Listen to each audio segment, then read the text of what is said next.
मनोज जरांगे पाटलांच्या वतीनं आझाद मैदान पोलीस स्टेशनमध्ये काल परवानगीसाठी अर्ज करायला काही बांधव आपले गेले. त्यांचा अर्ज त्यांनी तिथे केला विनंती अर्ज करण्यासाठी.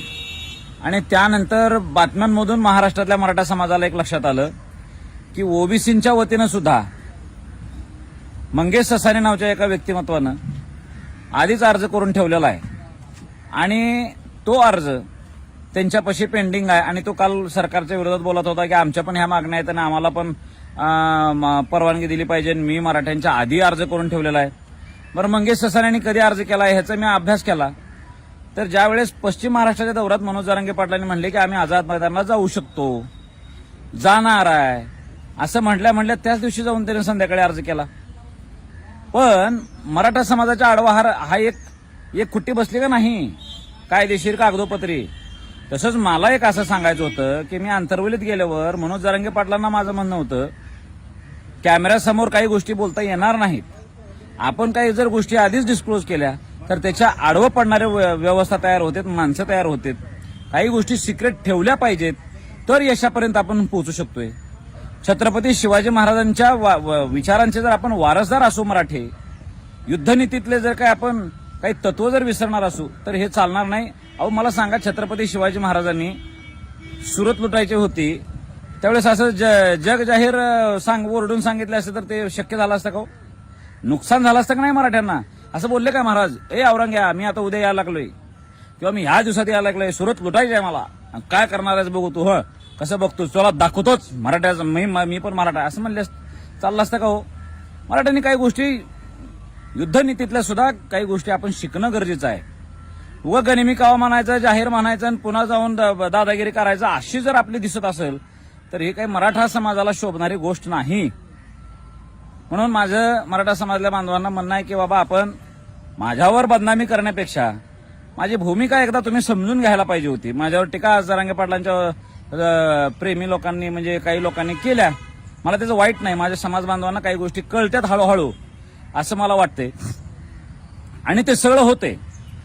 दुसरी गोष्ट अशी झाली की योगेश केदार म्हणतोय 50% आत ओबीसीत मराठा समाजाला घाला, मराठा शब्द ओबीसीच्या यादीत ऍड करा.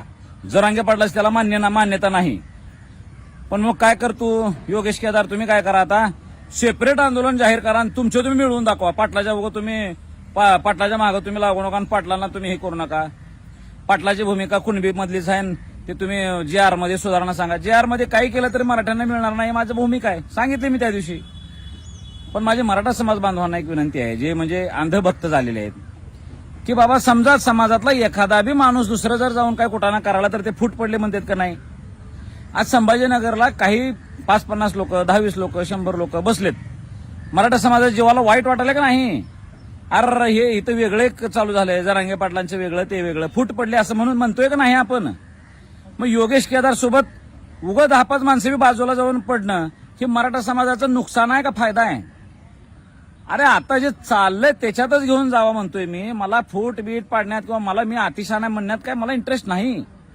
मनोज जरांगे पाटलांनीच नेतृत्व करावं, मनोज जरांगे पाटलांनीच पुढे व्हावं, पण त्यांनी जी कायदेशीर भूमिका आहे घेऊन ते चालावं. त्यांना ज्या वेळेस ह्या संदर्भानं कोणी प्रश्न करल, कायदेतज्ञ प्रश्न करल किंवा विरोध करल त्यावेळेस योगेश केदार आहे ना सांगायला, उत्तर द्यायला आहे. माझ्यापेक्षाही विद्वान माणसं आहेत मराठा समाजात ह्या गोष्टी पटलेल्या माहिती असलेल्या. असं काय मीच असं नाही. वकील लोक, ज्येष्ठ विधितज्ञ, मराठा समाजाचे ज्येष्ठ अभ्यासक, ह्या सगळ्यांचा अभ्यास आपण घेतला पाहिजे. आपल्या आधी पण कोणीतरी आंदोलनं केलेत ह्यांचीही जाणीव आपण ठेवली पाहिजे.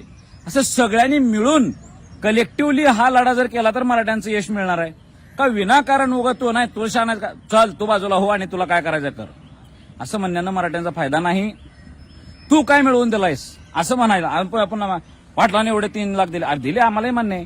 पण कुणबी दाखला आणि कुणबी नोंदीचा कायदा हा फार जुना आहे.